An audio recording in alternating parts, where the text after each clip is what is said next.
ultimately not good enough. Obviously, you don't want to start off the season 0-1. They're a good team, but I thought we beat ourselves a lot, and that starts with me, and I got to play better for us to win. Can't wait till the second half to kind of get things going. Hey, Stevie Lee, we had our first installment of the best three-way conversation ever with Longhorn legend for life, Mike Adams, on Sunday. And he gave, between the both of you, there was a lot learned, I thought, and then I learned a lot more about this, and my opinions kind of changed in 24 hours. That was Arch Manning's first ever start on a true road game, and probably perhaps, if not the most, but one of the top three hostile environments in the country, and his first start against a true major significant opponent. He did play, start against Mississippi State, conference game. That's debatable. I just think this was a different beast. It was different. Big. Like, that's one of the top 5 places to play in college football that he went to go play in for his first road start. So it's going to be some nerves there. I like what he said. It's on him, and they got to do better. So I like the press conference afterwards. I don't think that this team is done. Just from the rhetoric that's coming out of the camp, I think that if we're going to lose, this is the one to lose, and we'll meet them again. That's right. In the new CFP era, you can afford one, maybe two of these. But, hey, hats off to Texas and a handful of other programs playing marquee matchups early in the year. And I think it's great for the fan base, especially for those of us who invest a lot of money and time into tickets. It's great because not only do you get, in this part of the country, the SEC schedule, you get great brand name, marquee type of matchups to play at home and on the road. And, you got Michigan and now Ohio State that are going to be circling back and making that trip to Austin. Hey, before we get started, we got to give a shout out to our family in Shreveport, Louisiana, the home of the Stevie Lee, the Hargrove family. Supporters of us, supporters of Longhorn Athletics, and they do quality work that really makes your home a home. Take it away, Stevie. Hargrove Roofing. Know who's on your roof. And 100% you will. It's not just some stranger hopping up there and just collecting the check from insurance or out of your pocket. But, Stevie, we're going to dive deep. We're going to pick up the pace, man. Are you ready? Let's ride. Let's ride, baby.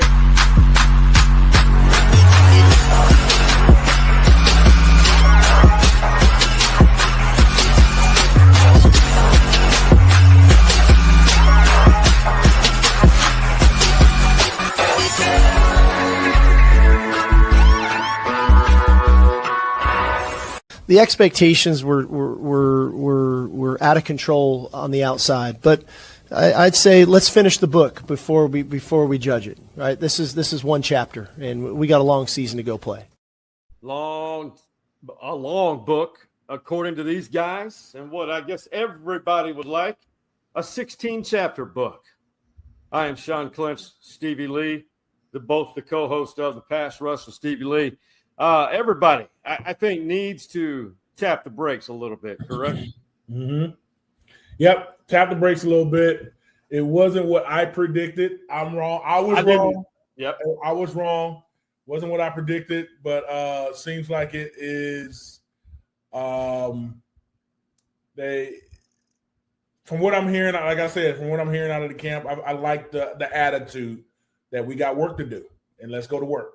And there were some good things, but, we can't move forward. We're going to call it like we see it. We're going to be objective, and we're going to have humor at the same time, because the only way to get through a disappointment for a fan base is through humor. And I think Arch, with his upbringing, I think everybody, mainly because of his family, there was a lot of this going on Twitter. And some of the things that I read that everyone read and saw, I just shook my head at, and the criticism is off. I mean, some of it's warranted, but this was hilarious. His uncles Eli and Peyton. Yep. The Mannings probably. Arch is adopted. That's pretty funny, but those two did not come out with the type of pressure that Arch has on him right now. So, give him some grace, give him a couple games. Arch is going to be perfectly fine. The great thing about this podcast and any podcast, these are just our thoughts, our points of view. But Hook'em fan base, the Texas Longhorn, the lovely, devoted fan base, take a deep breath. Meditate. There's 3 games coming up, all winnable, should win by large margins. And Stevie will tell you at any position, not just quarterback, the more reps you get when you're young, the better you get, the more looks you see, the more check-off opportunities. And shout out to everybody. Be patient. Take a deep breath. Namaste. Meditate. It's going to be fine. You're going to be all right. It's going to be good. Hey, before we dive any deeper, follow us on each of our social media platforms and subscribe for free to our YouTube page. And the beauty of that, it is free. And TikTok, hey, I got to give a lot of shout out to those who watch this episode or this podcast on all platforms. Stevie, you'd be proud. I have generated more content, taken the time to put more into TikTok. You, the viewer, listener, have grown our Instagram page 40% since the beginning of July. And TikTok as well. So thank you and love the comments. And if I don't answer you or Stevie doesn't, we will at some point because we all know we are career guys. And in the case of Stevie, he's got a family. And I've got a big career. So this is episode 476, and we love all of our sponsors, all 6 of them now. We recently onboarded Northwest Hills Liquor and Boulevard Bar and Grill, but this one is dedicated mainly to Hargrove Roofing. Shout out to Jimmy Saxton. Shout out to Honest Plumbing and Air and everybody who supports us, including Dirties. All right, so we're about to put it to rest. The season opening 14-7 loss at Ohio State. I haven't seen a game that close in forever and that low scoring. That's mainly what I want to harp on a little bit. But when you look at what Sark said, I guess if you're not really sure what all transpired, Sark broke down the type of defense, if you were not already aware, despite the losses to the NFL and those who graduated. This is Sark summarizing what Arch had to view and see, not only great athletes, but tremendous football minds, 6 of which will probably be playing on Sundays in the NFL. They're able to hold coverages, and whether it was a 2-deep shell, rolling to one high, playing 2 deep, the variations of cover 2 they played against us, they minimized the explosive plays. They stayed on top, and really that's what we did. We have a Michael Taft, Jelani McDonald. Those guys are savvy players, and we were able to do kind of both things there. I thought Manny Muhammad had a very good game for us. It's unfortunate, the one kind of shot they took on us, they made Carnell Tate makes a heck of a catch for a touchdown, but I thought both secondaries are good, both fronts are good. These are 2 good teams, I wouldn't be surprised if we see them again, December, January down the road. Would you agree with that, Stevie? Agree. There were some bright spots on the team that, especially in the DBs, they're playing really well. Muhammad did play very well. Was it Muhammad that got the holding call? It was a ticky-tack foul. I don't know why they called it, but they called it nonetheless. But the defense played very well against this Ohio State. I mean, we won every facet of the stat sheet except the score. Right. So I don't think we did a bad job on this game. We did really well. It's just that we needed to get the offense started a little bit quicker. That's all. Quicker and execute it. I think execution's more so the issue there. And Ohio State, they played better. Let's just give it to them. That defense is just as good. And they may be top 2 defenses in college football. Mm-hmm. And here basically this is the story. These are the storylines from that game. As we put this chapter, go to the end of it, Texas outrushed Ohio State by 100. or 166 yards to 77. So that's 89 more yards rushing. Texas rush defense, that's the key, man. That you hold a team under 100. But the one that stands out, 203 total yards of offense for Ohio State. And they also a true freshman quarterback. Yep. Golly. This hurts, man, because, back in the day when I played, it was hold them under 100 yards rushing. We're going to almost guarantee win the game, Right. But holding them to 14 points, we just got to put some more points on the board. That's the name of the game. We got to make some stops in the red zone. So that 4th and 1, my linemen got to get under and submarine those guys, so we're not getting pushed back in the end zone. Our linebackers can clean up over the top. So that's just some things that we got to work on in practice. We probably hadn't had much goal line stances like that in practice, but we got some film on it now, and hopefully they can make a change, make some personnel changes maybe on the goal line defense, and actually know how to burrow, because I can get into it, man, because this is my domain. I love leverage. I love the goal line, man. I love going not going to the ground, but submarining underneath and then pulling up and let my linebackers clean up on the end, on the backside. So that didn't happen on that goal line stance. I was talking to somebody and they were like, but we stopped them 3 times. And I said, but we needed 4, right? So that's just, that's the heart and soul of Texas football, was big man on big man. And for a couple times this weekend, we lost a big man on big man fight. Right. Yeah. So before we add, that was a good segue by you. Before we dive a little bit deeper into what you're talking about, how about that freshman DB, Grayson Littleton? Pro Football Focus, which does a great job of analyzing every game down to the individuals and giving them a rating. That freshman, if I remember correctly, I read that correctly, 86.6 Pro Football Focus rating. That is the highest of all the DBs at Texas against Ohio State. Grayson Littleton, true freshman.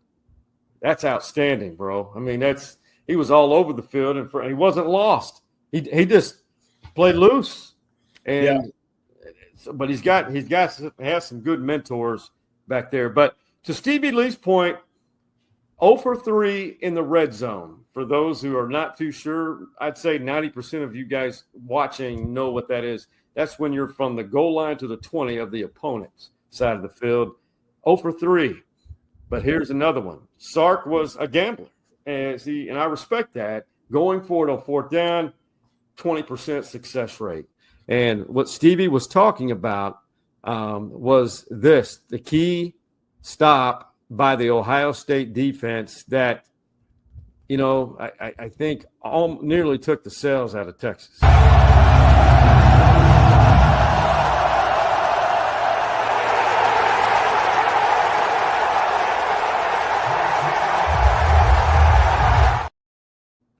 All right, so Stevie, what would you have rather seen in that situation? I know we're all pretty much armchair quarterbacks right now, but do you risk, or where at on your priority? If you had a clipboard or a wristband, where does a quarterback sneak fall on your list of plays, and which order would you call in that situation? No, I don't think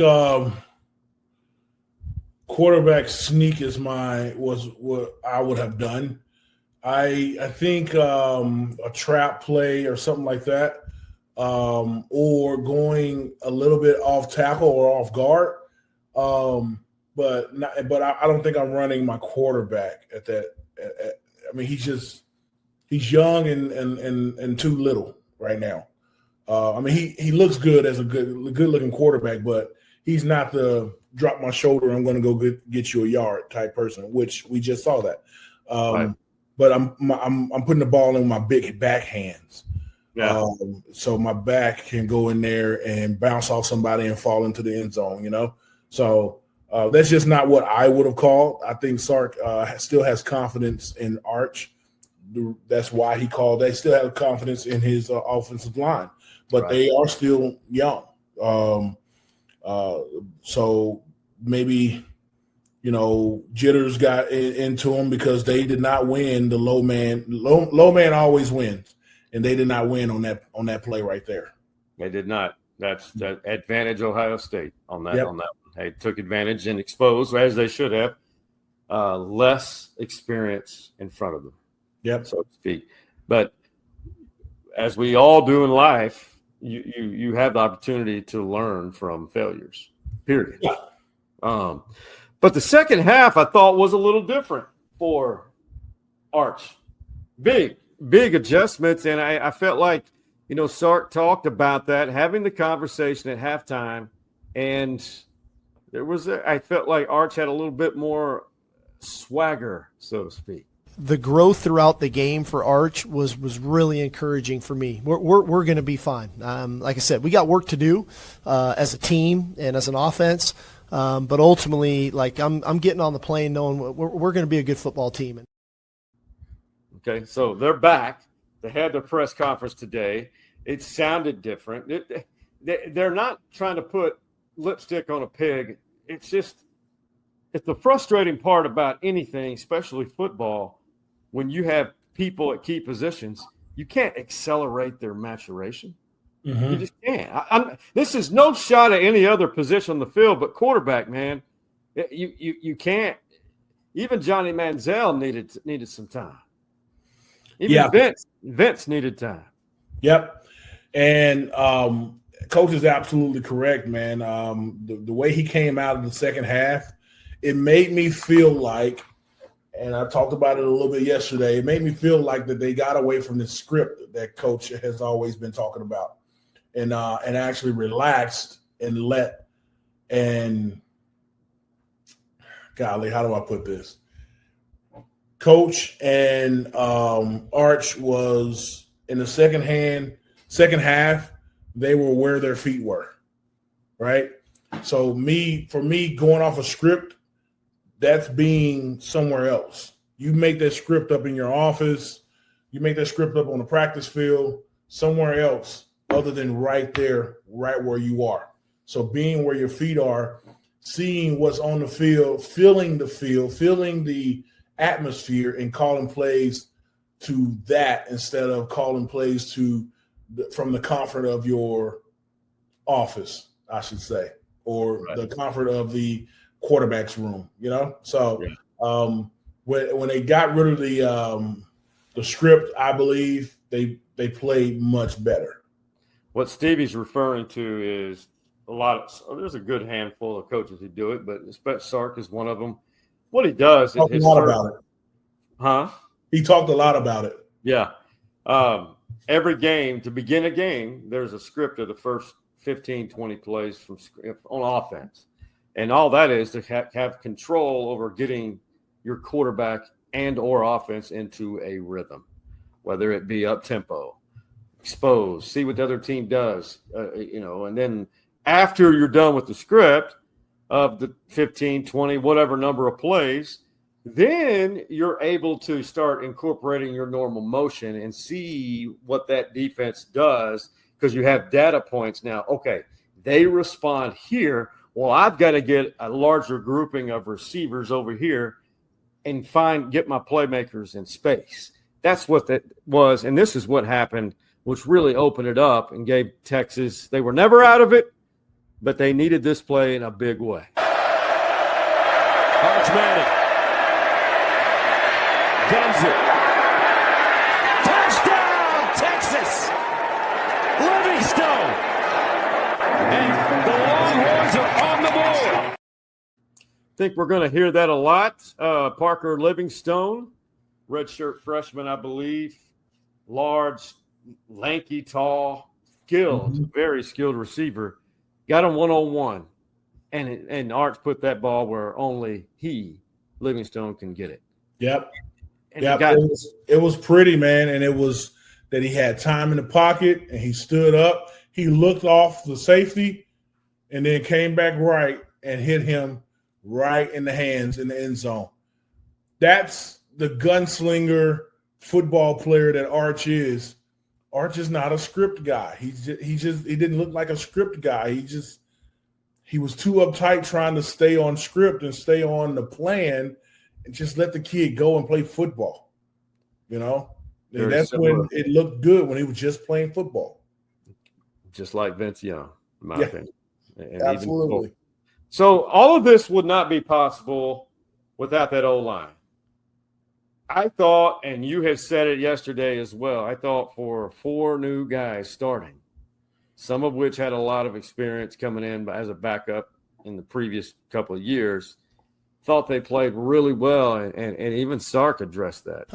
Probably the worst communication we had was on that 4th down at the very end, you know, when we should have slid all the way to that free rusher, and we just had a lapse that didn't get all the way down the line to Brandon Baker. But all in all, I was pleased with those guys, you know. We ran the football. I think we could have thrown it better than we did, but we didn't throw it. We didn't throw it the way we wanted to because of the O-line. I thought the O-line gave us ample protection and opportunity to throw the ball down the field. Stevie, I want to give that line a B, maybe a B+. What do you think? That's good. And that's great. That's your opinion, and we're gonna live with it. I'm at a C, B-. Wow. In between there. Yeah, man. At the University of Texas, you got to dig that group out so you can get a touchdown. You got to get a touchdown on the goal line. You just have to. We are known for big man. We put big offensive linemen and defensive linemen in the league, and that's the identity that the University of Texas has had for decades. And if you can't do that, then you lose the game, right? But I do understand that I'm hard on offensive linemen and defensive linemen because that's my domain, right? Right. So being able to dig them out and give Arch some time that last play.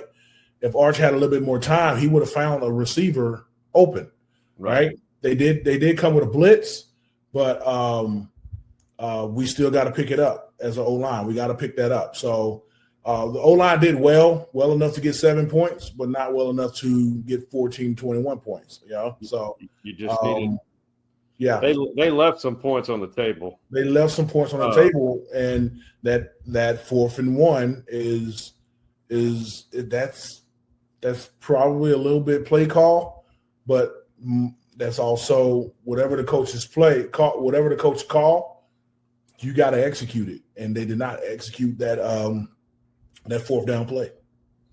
Well, they're going to get a lot, like I said, and I really, really, really, really advise not only Texas fans. It's just my opinion, unsolicited opinion. The next 3 games, I know they're not sexy names in college football at all. San Jose State, they went to a bowl game the last few years. They got beat by Central Michigan 16-14 there in their opener. All right. They have talent. And then Sam Houston State, who made the transition to FBS recently, had a 10-win season last year. And then UTEP. And they've got a significant transfer who was one of the top Portal guys, one of the top talents coming out of high school, but we'll save that info for UTEP week. But the whole point, Stevie, I advise every fan base, embrace these opportunities, because what they achieve in games like this, I know you're thinking, well, how in the hell can they learn how to beat the physicality by playing these guys? Well, it's repetition, and that's what this is the only thing I think it's holding this team back to achieve what they want to in October and November. You know, we were taking a dump all over Florida State like everyone else was, and we thought they had no chance against Alabama. And what happened, Stevie? This happened.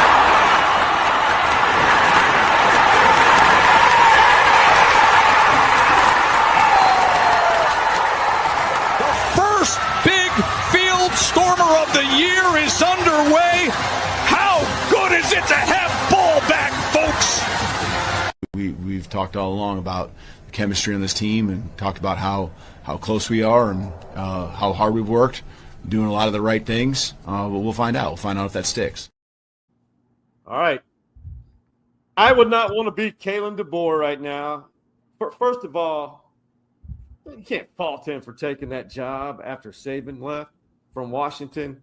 By the way, Texas is 0-2 against him. Washington and and the Alamo Bowl and of course the CFP semifinal. But what do you think it's like for him right now? Do you think obviously things change when you follow a legend? Can he right the ship? And what a coaching job so far that has been done in Tallahassee, Florida. Yeah, I did not see that one coming, man. I thought that Alabama was going to beat Alabama again. I did too.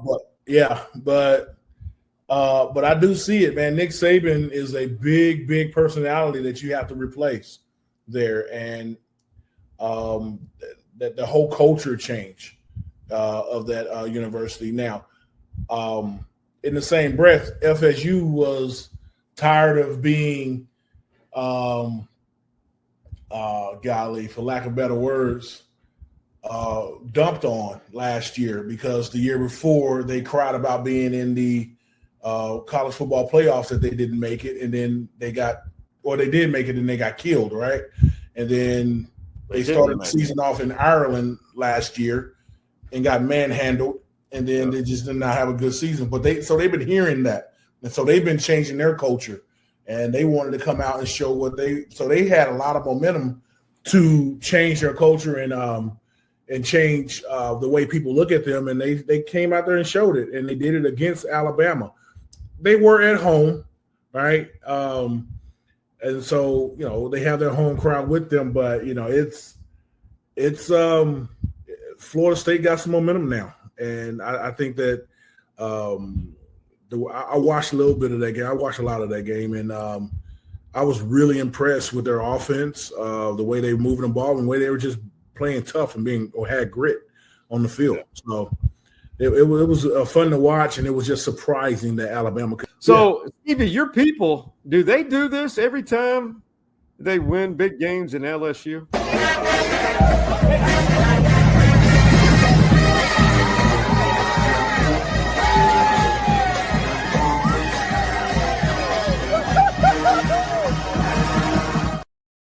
Well, folks in Louisiana are just different. They dance to anything. They are different. But that song that the band was playing, it is I forget the name of it, but it's like a Louisiana staple. And it's a second line. You know what second line is. It's a second line song. So if you were down in the French Quarter, you'll see some actual second line stepping. Those people were having a good time that was in that clip you just showed, but they weren't doing it the way they were supposed to do it. You got to have a napkin in your hand or a handkerchief in your hand, like this. And you got to step with it, right? So there's my rhythmly challenged friends that was just now shown. They're having a good time, and that's fine, but there's better ways of stepping to this second line. Well, us white, there's some of us Caucasians that just don't have that rhythm. I didn't say you did. I did because I can. And I'm one of them. Yeah. I've got rhythm. I'm batting 200 on rhythm in my life. Okay. I'm not going to lie. I may tear a hamstring sometime trying to keep up with it, but you give me a good bourbon, it may come out. Hey, man, the rule is just to stay in your box right here. Just stay in your box. In the box. It's like that junior high dancing like this. Stay in the box. Junior high dancing to Chicago and Journey. Stay in your box. You start doing all this, you're out of the box. Stay in the box. But, hey, if you just keep it, your hands in, your arms in, it's golden. Loosen your shoulders, man. Loosen your shoulders, man. You're tight. No, loosen your shoulders and just let it go. Loosen your shoulder. There you go. But it's not unless you're doing the robot, man. You can get it all tight. Tight. Keep it right. Keep it tight, right? How about tonight? Man, this is a big one. That's fun. Clint Small, his son, Ed Small, from Austin Anderson, making his debut for TCU. It says Tar Heel debut. That's not what I meant. They're playing UNC, TCU, and Bill Belichick making his debut. Yeah, What do you think? In Chapel Hill? It's going to be fun to watch. I'm looking forward to watching that tonight. I don't see Bill Belichick being a good college coach, man. I don't either. I don't. And we'll see tonight. See if he brings some NFL packages in. I don't know. But yeah, I'm rooting for TCU, even though I am too. My favorite coach in the world, Coach Mac Brown, came from UNC to Texas, then went back to UNC. They're all right to me, man. I like UNC. It's a beautiful country up there. But I don't know if Bill Belichick is their answer. And this is like a hobby for him. But he's got a great staff behind the scenes who aren't coaches. The GM of the program, everything's changed in college athletics. Who knows? I don't know.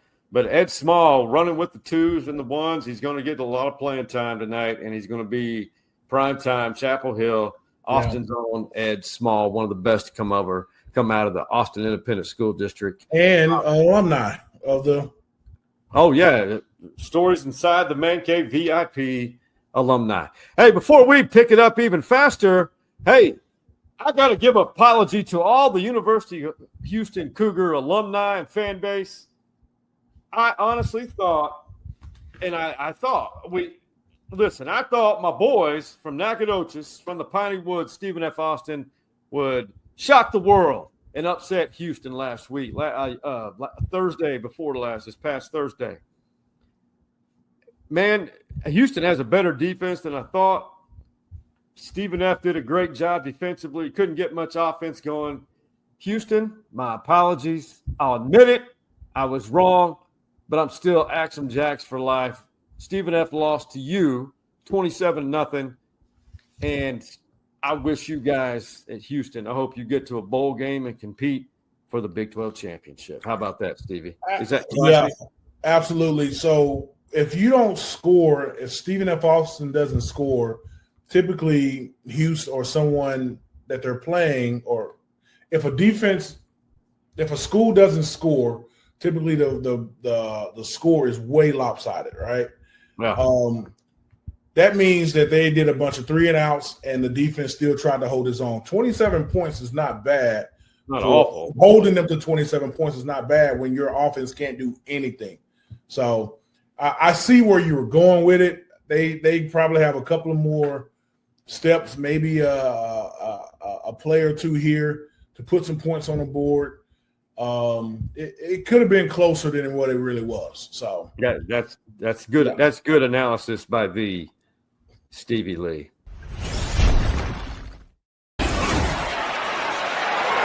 Daniels stopped in his tracks. Wow.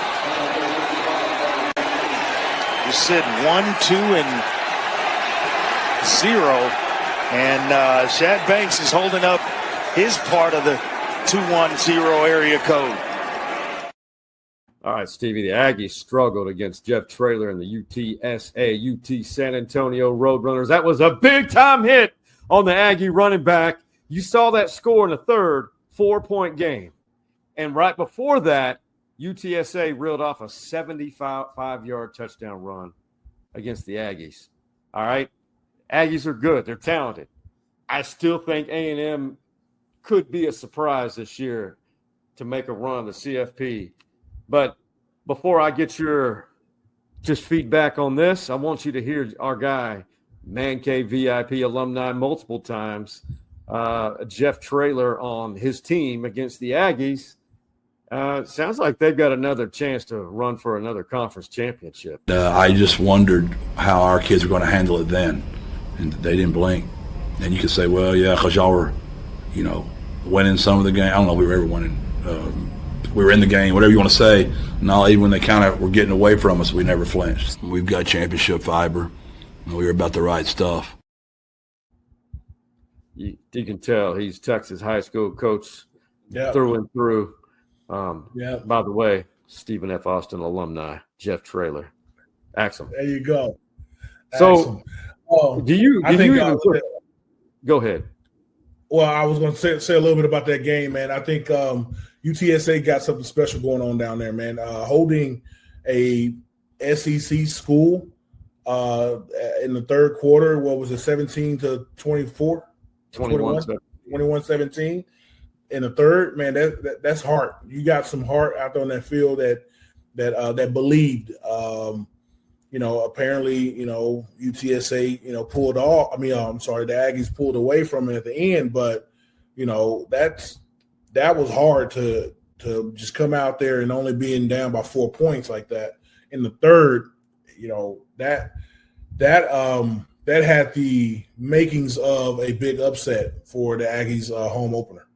No, I thought it was going to happen, but yeah. I did see a lot of good potential. But these season openers, man, you can't tell a lot, but you can tell a lot on how every team responds in week 2. Yeah. Stevie, I want to show you something. For the first time ever, Division I college football in the Rio Grande Valley.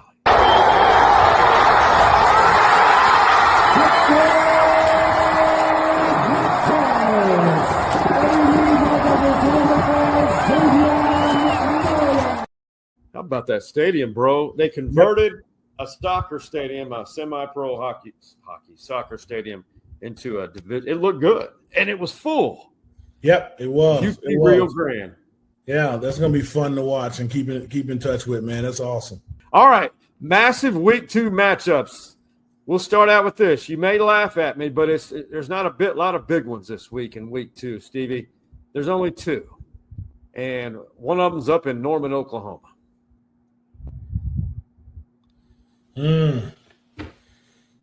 That's pretty big. 14 and 18, I believe. Yeah. Who do you got? Man, I know what it's like there in Norman. There's a mystique there in Norman, and when they finally got a quarterback who can put them in position, they opened up with Illinois State. I think Michigan's good. I really do. I don't know how we'll find out, but I really do believe OU finds a way to pull this out. And this big rivalry right here, the Battle of I-35 is, dude, Texas State absolutely destroyed Eastern Michigan. And we saw what UTSA did. They're going to play in the Alamo Dome. Traylor's boys don't lose much at the Alamo Dome. If Texas didn't have a home opener this Saturday, I'd be down in San Antonio. I was just about to see what time that game is, because I can probably leave our game and go catch their game. What time is it? It may be evening. If I didn't have a 70th birthday party, shout out to Patty Simon. She's a fellow realtor, member of your realtor fraternity. She is it's her 70th birthday, so we're going to be celebrating that night. So the upsets, you may think I'm crazy. I went through the list. Dude, the Baptist versus the Methodist. SMU's obviously ranked. Baylor gave Auburn a fight. I thought Baylor was going to win that one. I'm going to take Baylor in the upset in Dallas. Okay. All right. I'm going to disagree, but go ahead. Okay. So you're taking the Shmoo. Yep. All right. This is Iowa State's ranked. This is the Cy-Hawk Trophy rivalry. Iowa versus Iowa State. Iowa's known for great defense. They don't score a lot, but I do think Iowa takes this one in Ames. I agree with you. All right. The Florida Gators are really good with Lagway at quarterback. However, the University of South Florida, they just put it on Boise State, which was ranked. Do they upset the Gators at the Swamp? No. Okay. I'm going USF, the Mighty Bulls, baby. Oh, wow. Okay.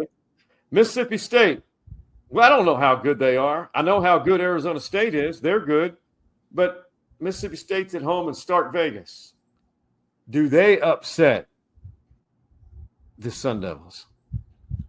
Yes, I got Mississippi State. I'll take Arizona State. Whoa. So there we go. So before we hit the break, Kendra Scott, the queen of the jewelry queen here in Austin, Texas. She's a UT alum. Dude, she went balls to the wall, all out, to surprise her son by remodeling his bedroom. Once you look at the detail, the extent to which she did for her son's birthday present. Okay, hold on. The eyes of Texas are upon. What is this? That's from the locker room. That is a real thing in their locker room. When they redid it, I bought one on auction for you. This came out of the Texas Longhorn locker room. This is Arch sent this to you for your birthday. Wow. That's awesome. If you have the resources, why not? Why not? Absolutely. Right out of the Texas Longhorn locker room. Hey, we're going to take a quick break. We've got to give a shout out to our Hargrove fan, but on the other side, Stevie and I, in as quickly as we can, I can't wait to hear Stevie's feedback on the Cowboys, Micah Parsons, no longer a Cowboy, and it's NFL opening week. We'll see you on the other side. Here at Hargrove Roofing, we try to think outside the box to kind of get the creative juices flowing. So I brought in my friend Stevie Lee, former defensive tackle for the Texas Longhorns. He's going to help the team strategize, really motivate them, light a fire. This guy's going to block down. This guy's going to block down. You put your butt into the guard, and that way my Mike linebacker gets free to do what? Not only are they going to learn a thing or two, but they're going to also leave with a great attitude and a bunch of smiles on their faces. I'm sorry, what does this have to do with roofing exactly? Get out. Right now. I said get out.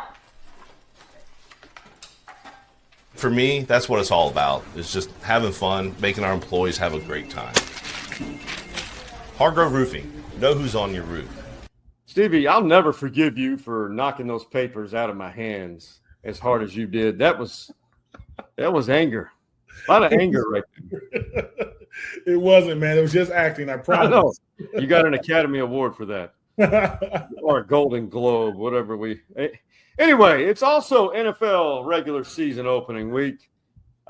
Everybody will begin the season this week, beginning Thursday.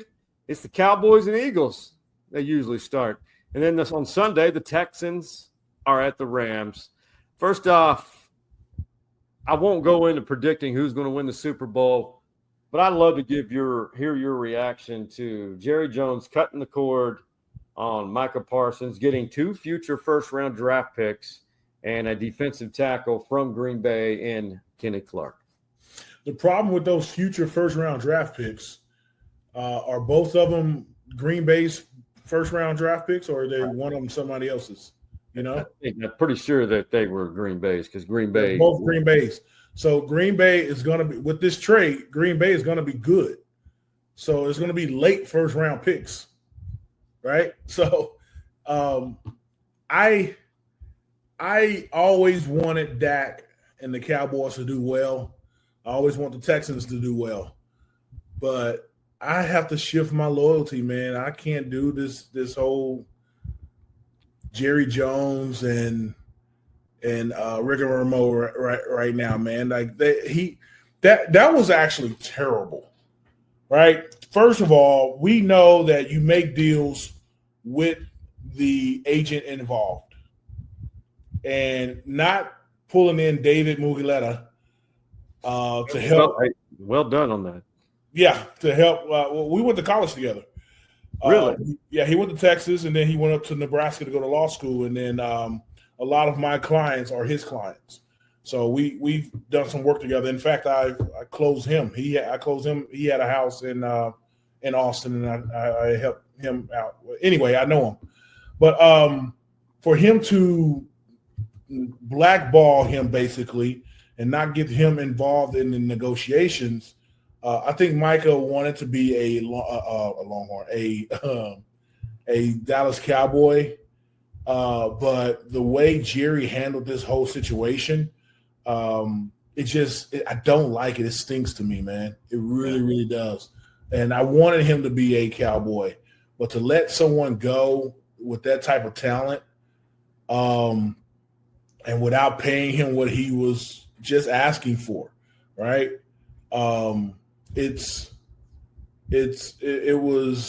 It turned me off to the Dallas Cowboys, and I wasn't turned on to them, but it turned me off to where I want to root against them. Well, I'm not lying. Like, it's just like, dude, he's asking for what's fair. That's all. He wants to be the highest paid defensive player because he's the best defensive player in the league. And so David went out there and found the best deal for his client.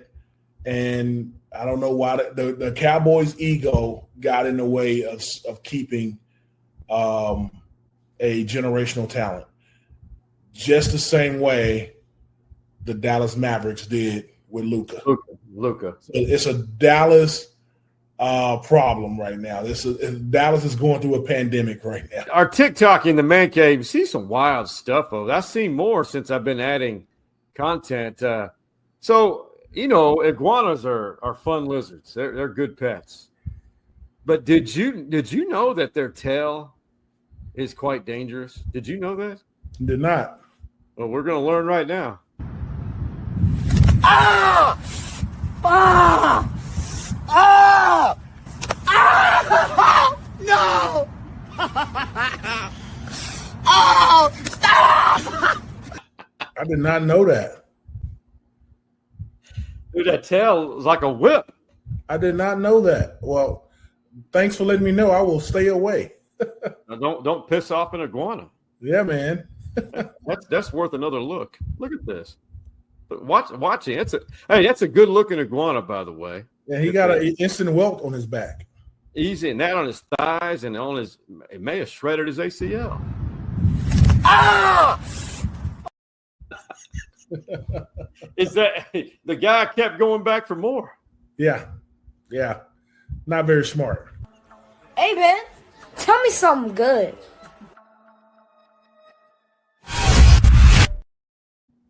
Stevie, lots in this negative world, a lot to be thankful for. But, man, I know we started football. It's so easy to say, hey, football season and tailgating and all that. But tell me something good in your world that maybe will inspire or put a smile on everyone's face as we close out episode 476. Something good is I flew my daughter in this weekend from college. This is her first time coming home from college, and we had a really, really good time. Just put her on a plane to go back to Kansas City. She's on her way back, flying in the air right now. It was fun weekend with them. It was my wife's birthday, and we had a really, really good time in Houston. And then we came back home and finished off the weekend here in the Austin area. So that was something good for us. But the next thing that's something good in the future is it's a home game. It's a home game at DKR, where all my friends are going to be there and drinking and having a good time. We're going to be under the shade tree with Todd Hunt at the best damn tailgate on the Todd tour. Yeah, and we're going to do the Todd tour. Man, I just can't wait. It's going to be hot. It is what it is, guys. It's just going to be hot. All right. But we're going to go out there and have a good old time and be careful, drink responsibly. Do all the things and keep safe out there. It's gonna be hot. Hydrate. But I'm so looking forward to this home game, man. I can't wait. I'll see you at 9 a.m. Saturday. Oh man, I may get there. I may get there at 8:30 though. No question. That's awesome. Well, man, Hey. I'm really looking forward to that. I'm really giddy about that. I just want to get this work week out of the way and get to hang out with my friends. I can't wait to see you, and we got to get. Norman rolls up at his own pace. You never know. Yeah, it's funny. Norman walking. Hey, don't tell him a time. Yeah, it's on Norman time. It's on Norman time. you'll be upset with him, but when he shows up with that smile, I can't be mad at you. Can't be mad at him anymore. We love Norm. Something good, man. And I know it's something else is good. Just all the relationships we've had because of tailgating. We get to see our DKR family again. And everybody, wherever you are, whatever stadium you go to, that is a true, fun, endless memories, friends for life type of family. It is. Yep. Enjoy it, man. College football is a different thing, and it's beautiful. And you just can't replace it. And shout out to Stevie's better half, Summer Lee. Happy birthday to her, celebrating 38 and a half again. She's doing great, man. The ATX power couple. So for the birthday girl, Summer Lee, and Stevie Lee and his beautiful family in the great city of Shreveport, Louisiana, and the Hargrove family in Shreveport, shout out to you guys. Much love for being as supportive as you are, and to all of our sponsors. Shout out to the city of my college alma mater, Nacogdoches, Texas, and to my beautiful hometown, Austin, Texas, and to Jim Saxton, State Farm, Longhorn Legacy, pride of Westlake, Texas, and to the OG Man Cave boys, that being Hardball Harge, Big Mike, and Knee Coach Mo. What do we tell him, Stevie Lee? We out. You see the drippy, I'm fitted up. Hop in my car and the giddy up. I said get out.